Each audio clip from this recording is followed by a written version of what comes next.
Welcome back to the 182nd episode of the Daily Flip podcast. I'm your host, Alex, and today we're going to be flipping through some of the top stories, including a endorsement coming in Iowa for Ron DeSantis, a interesting story talking about the turn against JK Rowling and why some of the generation has actually turned against her. Maybe there's some hidden insights there, as well as a interesting article talking about student debt relief and how Biden hasn't come through. And of course, we will end today with our Daily Delight, a story meant to leave you feeling positive and ready to take on the day. Now, that's enough rambling for me. Let's jump in to our daily debate. Can a win for DeSantis in Iowa, so maybe you've been let in a little bit, DeSantis is getting a new endorsement in Iowa from a particular governor of the state, Miss Kim Reynolds. We'll get into that story here in a second. But could that lead to him winning? And could a win in Iowa change the trajectory of the primary? Because we already know that Nikki Haley or Tim Scott, but probably Nikki Haley, is going to lock in South Carolina. We're looking at New Hampshire. DeSantis is doing okay there. Christie is doing okay there. Trump is doing okay there. So imagine that DeSantis gets Iowa, Nikki Haley gets South Carolina, and maybe DeSantis or Christie gets New Hampshire instead of Trump. Imagine all of those states go against Trump at the very beginning, and then it kind of, what's the word I'm looking for, puts a chink in the armor of Teflon Don, of undefeatable Donald Trump. Is there a way that this could change the trajectory of the primary, and maybe another person could rise out of the field? Toss your comments down there in the comment section. Love to hear what everybody has to say. Am I out of my mind? Am I right on point? Who knows? Who knows? All right, let's jump to our first article that comes from National Review, and I've already teased it enough. So, Iowa Governor Kim Reynolds to endorse DeSantis for president. So for a while there, Miss Reynolds said she was going to, stay above the fray. She was not going to endorse anybody. She was going to platform all of the candidates so that the Iowans could make up their mind. But now we're getting a little bit closer. The caucus in Iowa is coming up here in January. So she started to say, okay, I'm going to solidify my support behind one of these candidates because I think that they may have Iowa in mind. They spent a lot of time there. And DeSantis has most definitely spent a lot of time in Iowa. Quote, Republican Iowa Governor Kim Reynolds will endorse Florida Governor Ron DeSantis for president, securing him some leverage in the state where he is currently behind former President Donald Trump in polling and where the first caucus for the GOP nomination will be held. The planned endorsement will happen on Monday at a rally in Des Moines. Sources close to both governors told NBC News. The DeSantis campaign has invested more resources and energy to the Hawkeye state. It solidified the first major ad buy in October, setting aside $2 million worth of airtime starting in mid-November and running through January 15th. The caucuses, NBC News reported. A third of the campaign staff were relocated from Tallahassee, Florida to Iowa in October. And yes, it did happen. When I'm recording this, it was Monday yesterday, and as far as I could see, everything went to plan. So this is a big endorsement for Ron DeSantis in Iowa because Kim Reynolds does have the love of a lot of her citizenry. I mean, she was put in there. She's been a very pro-conservative not just leader, but also legislator. And when I say that, yes, she doesn't legislate herself, but she's tried to push a lot of her own initiatives, some more school choice sort of things, and a lot of the Iowan people really, really like her. So this is a huge endorsement for Ron DeSantis, especially in a state that's caucuses rather than primaries, because it's not just raw votes. It's the people get together and they have to decide, try to convince one another to switch sides as people become less relevant, as they become less likely to be the winner. They kind of leave their camp and go join other people's camps.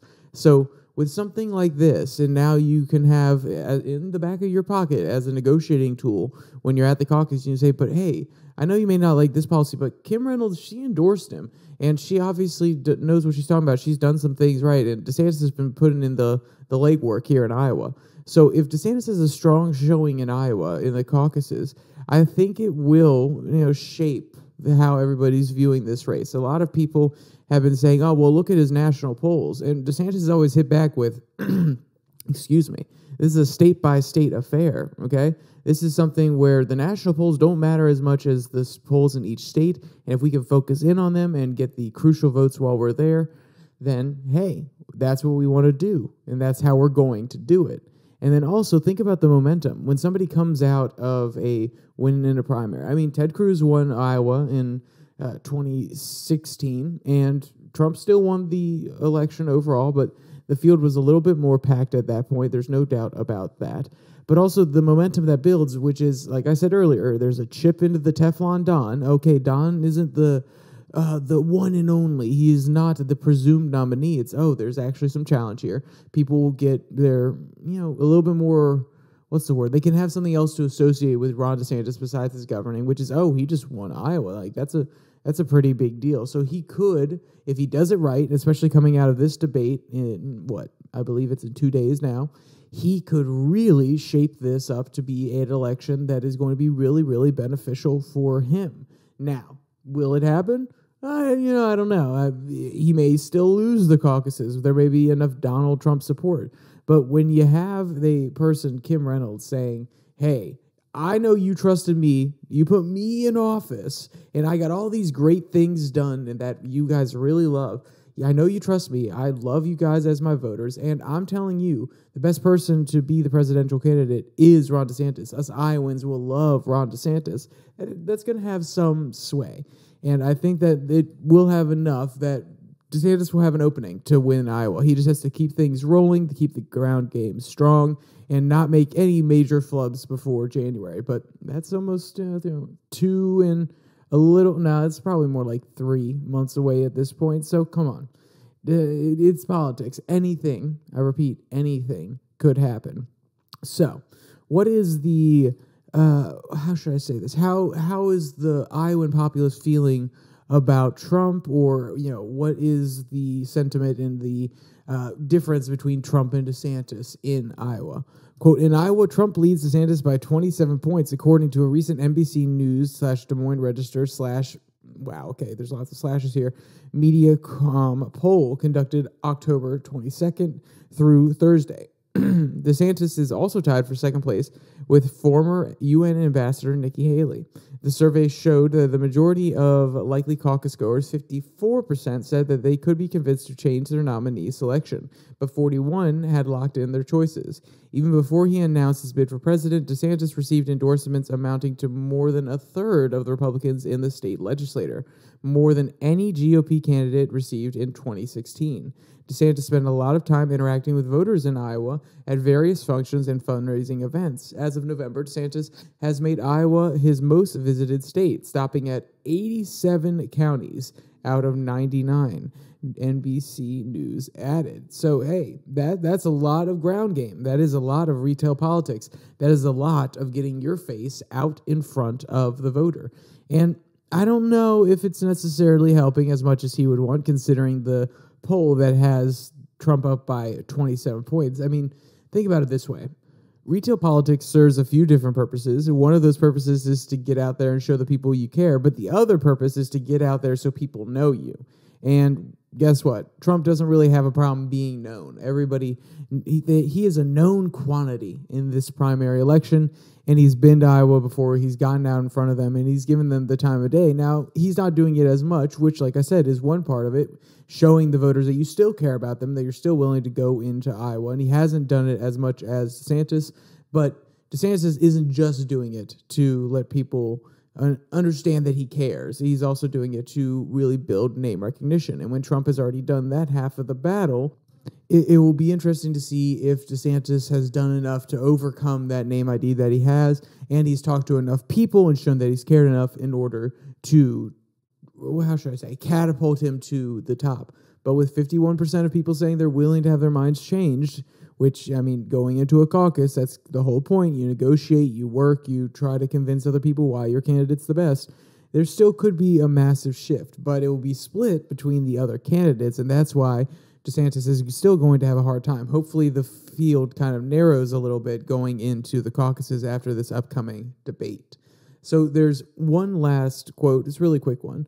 Quote, Reynolds' imminent announcement presents a pivot for her from her previous approach of treating the GOP 2024 contenders with similar enthusiasm, giving most a platform to make their case to voters interstate. In July, South Carolina Senator Tim Scott participated in a town hall in Iowa with Reynolds. Entrepreneur Vivek Ramaswamy spoke at Reynolds' Fairside Chat at the Iowa State Fair in August, end quote. So this is why I think it's even more important, because she was staying out of it, because she was trying to give room for all of these candidates to say what they needed to say to the Iowan people, and now she's stepping in and saying, no, this is the right man for us. I think it will carry a little bit more weight. It shows, hey, I'm willing to be impartial, but when it really comes down to it, at the end of the day, if I think there's somebody that's going to be good for Iowa, then I'm going to tell my voters that there's someone who is good for Iowa. And also in that last quote, we forgot, or at least I forgot to bring out the fact that DeSantis got a lot of the legislators in the Iowa state legislature. That's not huge. I mean, they probably don't have the largest name recognition, but also it means that he has extra people, out there on the stump for him, extra people telling, hey, we need to get somebody in there that's a little bit different than Trump. So there are a few more advocates he has on the ground there, and that could have an effect going into January here. But Trump has also built out his ground game a lot. It's a lot more efficient now, from what I'm understanding, than in 2016 when he kind of just threw it all together. They actually have an idea of what's going on. They have ballot harvesting operations in the works. So we'll see if all this work from DeSantis can overcome the wall that Trump has obviously built in Iowa and some of the other first contender states like New Hampshire and South Carolina. Then again, I think South Carolina is going to go to Nikki Haley. I mean, maybe I'm a little biased. Maybe I just want Trump out of there, but I think that's pretty darn likely. If it's going to any non-Trump candidate, it's going to Haley. Let's put it that way. All right, let's jump to our second article that comes from Daily Wire. Mystery novelist unravels the real reason young progressives now hate JK Rowling. So you may be thinking, Alex, this kind of seems like a pointless article. Why are you throwing this our way? But I thought it was an interesting breakdown. When I read it, I thought there was just a little bit of truth to what this author, this novelist, was saying. Because JK Rowling was the feminist who had a lot of attention because of her work, because of her social beliefs, because of her stances. A lot of people looked up to her. I mean, she made Dumbledore gay after the fact and kind of just retconned it in. So she was obviously caring about some of these social movements, and she wasn't afraid to be vocal about it. And as a person who wrote one of the most popular kids' stories, and even arguably stories, she had some weight. She was able to throw it around a little bit. But then when she came out against men claiming to be women going into biological women's spaces, locker rooms, sports, things like that, she spoke up, and then she got a lot of hate for it. So now the people who used to love her have turned on her just a little bit. And it's an interesting phenomenon, and this novelist has some interesting points about it. Quote, mystery novelist Daniel Freeman took to X on Saturday to explain why so many young progressives, many of whom have grown up reading and loving the Harry Potter series, have grown so angry with author JK Rowling in recent years. On the surface, many claim to be upset with her insistence on protecting sex-based rights and access, particularly for women, to single-sex spaces and to trans right activists that makes Rowling a trans-exclusionary radical feminist, or TERF. But Freeman's theory is that the anger is rooted a bit deeper than that. End quote. I know I'm leaving you with a little bit of a cliffhanger. Oh, wait, hold on. What is he going to say? But I want to point this one out because, like I said, she has come out on the side of the biological women who feel as though their spaces are being infringed by non-biological women. This is a hard line in the sand that she's drawn, and a lot of people have drawn. I mean, for a lot of the social movement with the transgender kind of sphere, a lot of people have been willing to let it go. Like, okay, hey, if you want to identify as you want to identify, go right ahead. We live in a world where we can tolerate people doing something different and going out there and expressing themselves in a different manner. But it's when you start trying to infringe upon the 100% codified sexes and the spaces that they have solely for themselves, When you start trying to shift your own sex or gender and then take advantage of some of the benefits of some of those other spaces that have been left there for that particular sex, that's when a lot of people started to get outraged. And the question is, are we going to accept that change or not? Are we going to completely upend things in order to allow them into those spaces, or are we going to create special spaces for transgender athletes, so on and so forth? And JK Rowling came down on the side of, hey, we need to keep women's spaces women and women only, and we need to keep male spaces male, even though she doesn't directly say that, based on the way that she's framing her argument. That is what she's saying, even though she's more talking about women because she, is more of a feminist, obviously. So that is a really crucial question, and she came down on the wrong side for these activists. Quote, the reason a lot of young progressives are so mad at J.K. Rowling is that they read the books as kids and they thought they were Harry or Hermione, but they grew up into people like Percy or Dolores Umbridge or Cornelius Fudge or Rita Skeeter. Freeman began, naming characters who either actively deny reality or dutifully tattle on friends, neighbors, and even family members who refuse to do the same. And now they know it. And on some level, they are ashamed. End quote. And so this is the idea that the movement has gone so far. These people that want acceptance for their trans identity, they've gone so far as to tell other people what they can and cannot be called. They are demanding that other people accept their version of reality that doesn't line up with the normal framing of reality. And then they are trying to use authority, authority figures, or even just authorities outside of them. Like, think about, what about the WHO? The WHO says that this is okay, and you need to listen to the WHO, that we need to affirm transgender rights. We need to affirm the people who say they're transgender, otherwise it increases suicide. Those sort of appeals to authority with a little bit of guilt writing in there. Like, if you don't accept who I am exactly as I say I am, then that could cause me distress, and that's not okay. Or using administrative bodies like HR departments or school administrations to actively force people to use the pronouns that the person who's using the authority figure to enforce this says that they are. And this is where a lot of the issue comes. Like I said, I think a lot of people would be totally okay with allowing somebody else to have a different worldview and say, I'm this, this, and this. And if you want to be nice and you don't want to be rude and you want to have a conversation with them, you will use the pronouns that they want. Some people would say if it becomes too ridiculous, no. But in general, people will, because people aren't terrible, terrible human beings who just want to offend people on purpose. But it's when you start to use the branches of authority, the different limbs of these institutions that you're attending or that you work in order to force people to accept something that they don't believe is true. That's where a lot of people have an issue. And that's where this author is making the connection, which is these people are using the branches of power, just like an Umbridge, just like a Cornelius Fudge, just like a Percy, in order to enforce their worldview and feel maybe a little bit better about themselves for being accepted, even if it's done in a forcible manner. And what the author's also getting at is that while people can have their own beliefs about what's going on, if it doesn't line up with reality, expecting other people to accept your reality is going to get you nowhere. And if these people who have read these Harry Potter books, they see these characters and are like, oh, I'm turning into this character, then, they're kind of resentful. Now, I don't necessarily think it goes that far. I think on maybe a deep subconscious level, that's the case. Even then, I don't know that people actively read the Harry Potter books and like, oh, am I more like a Harry or am I more like an Umbridge?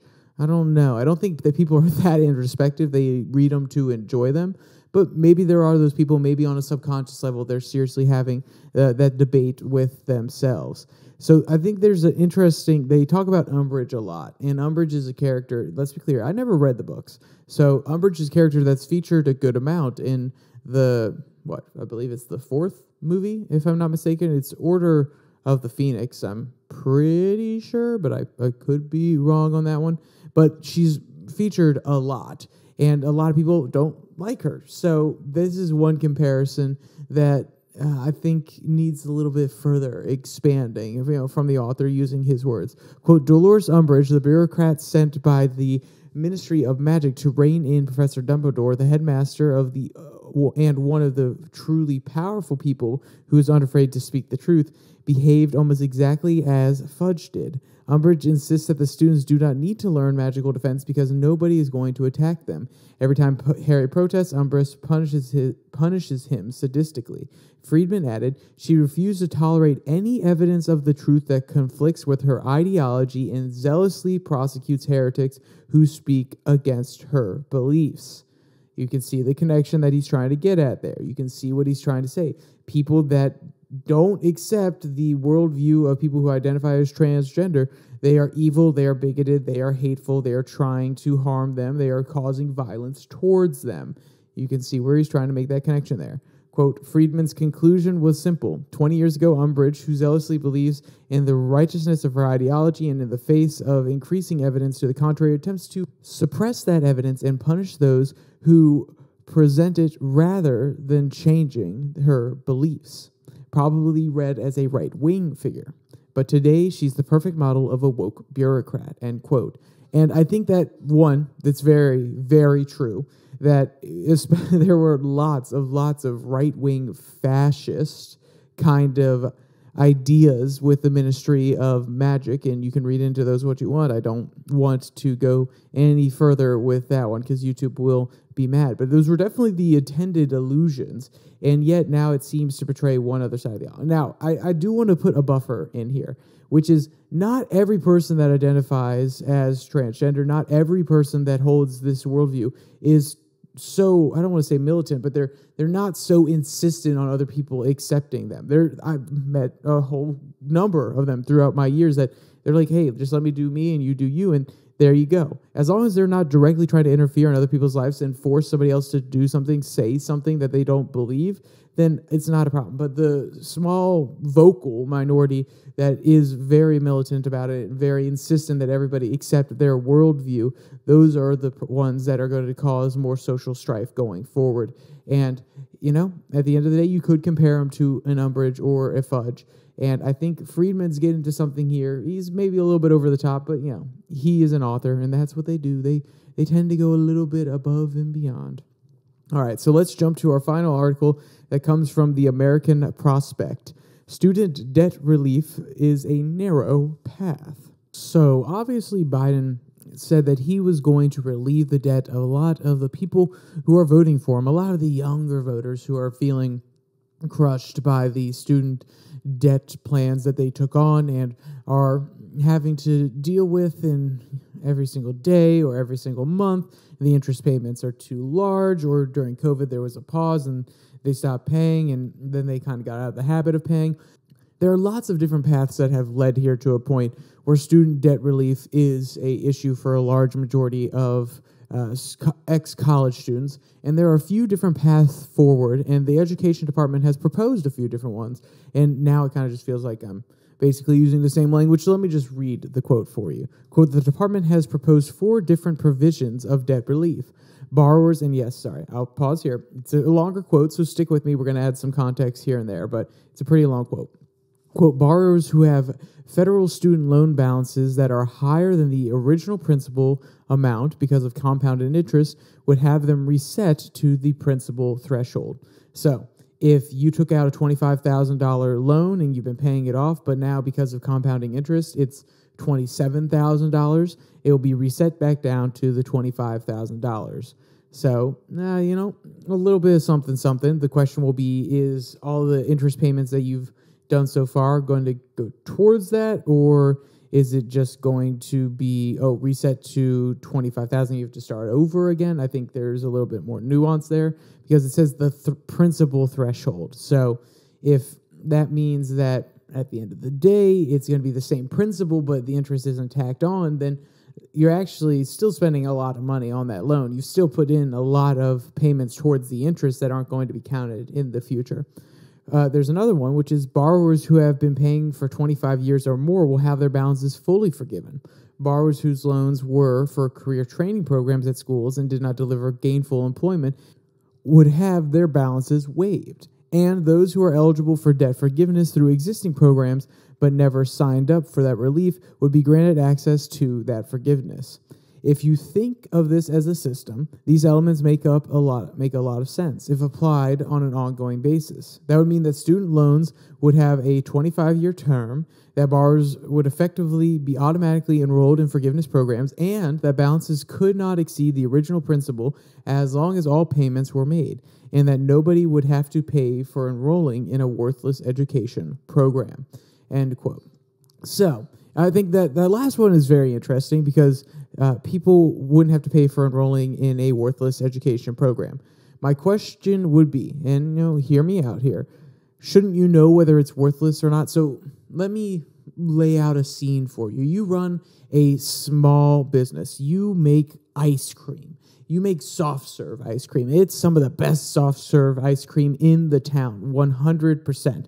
And you're saying, hey, I want a new soft serve machine. I want to have it so that I can do twists. Ooh, fancy, fancy.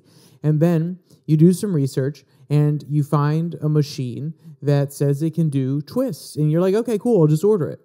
And then you order it, it comes, and it can't do twists.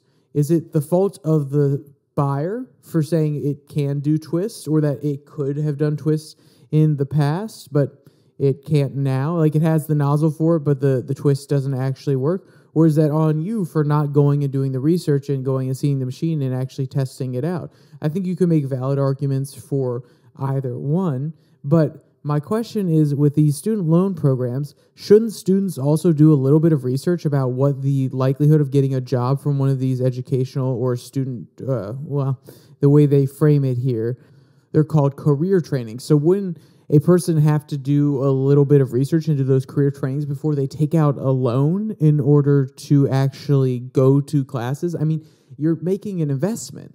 So when you make an investment, do you just willy-nilly throw money into it? I mean, let's be clear. I've done that in the past, and I have lost a lot of money from doing that. I didn't look at the fundamentals of a company. I didn't do all my research, and I've lost a good chunk of change on one company in particular from doing that. The other ones, I've done a little bit of research, or I know they have a good track record in the past, and, I threw my money in there. They've, either stayed the same or yielded a good return.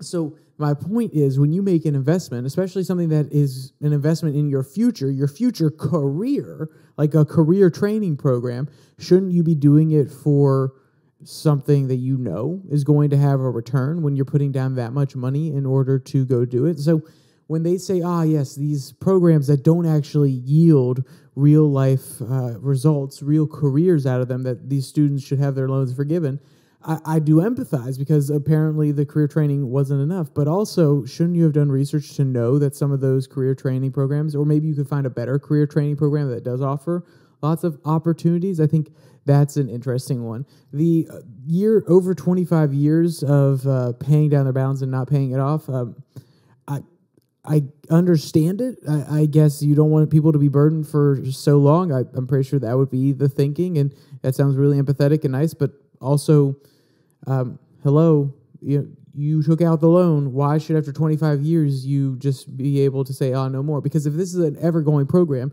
then people are just going to take out loans, pay the minimum balance each month, and then wait for 25 years, and it will just be forgiven. I mean, come on. We're setting up weird incentive structures with all of these different routes, and I don't think it's the way to go about it personally. I think we could actually readdress this by having a new system where colleges take on the loans themselves, so therefore they encourage, the government would encourage these companies or these colleges that could act as companies to, one, lower their prices so more people will be able to afford to go there, so the loans won't be so strenuous, they won't burden people forever, and also then these programs that students are taking out loans for, if you have a program that doesn't actually allow students to pay back the loan that they took from your institution in order to go there, you're not getting that money back. So in order to make sure that these career training programs are even better, hey, guess what? If the loan for them is insured by the college, they are the underwriter, then the college is going to say, okay, we need this program to be great so these people can pay us back for the education that we gave them. So I think there's a few different ways to actually address this rather than is being proposed. But, Biden has fallen short. That's the main message of that article. And there's a few different paths forward that he's trying to put together. And I think some people are going to love it and other people are going to absolutely hate it. But the truth of the matter is Biden hasn't been able to follow through on his main claim that he'll forgive a lot of student debt. And that's going to hurt him going into 2024, especially among young voters. He made a big pledge and he wasn't able to stick to it quite yet. All right, so let's jump to our daily delight. This one comes from Parade Pets. Minnie Pig playing with her pet duck shows how she has dual personalities. So, everyone has that one thing that is really comforting to them that they really want to always have around them or close to them when they're at home. Quote, lots of kids have a favorite toy or blanket that they love to bring with them everywhere, but they have a special bond, and it's adorable. And apparently pigs do the same thing. At least this pig does, end quote. And, her name's Roxy, but Roxy tends to be a little more like a toddler with these sort of things, acting one way 1 second and another way another second. Quote, the duck, while it is her pet, isn't real. It's a stuffed duck, and Roxy loves to play sweetly with it and let out all her energy too. In the first clip, we see Roxy taking a nap, and in the second, we see her with the duck in her mouth as she shakes her head from left to right very quickly. End quote. So you can see the two sides that Roxy's got going on here. And if you want to see any of the cute photos or videos from this article, or read any of today's articles, there'll be a link in the description below that like and subscribe button. Also down there, you can find the podcast on Spotify, Pocket Cast, Google Podcasts, as well as Podvine, and the Twitter handle at Your Daily Flip, where I post a Twitter tirade every Tuesday and Thursday. With all that said, there's only one more thing to say. Stay safe, don't die.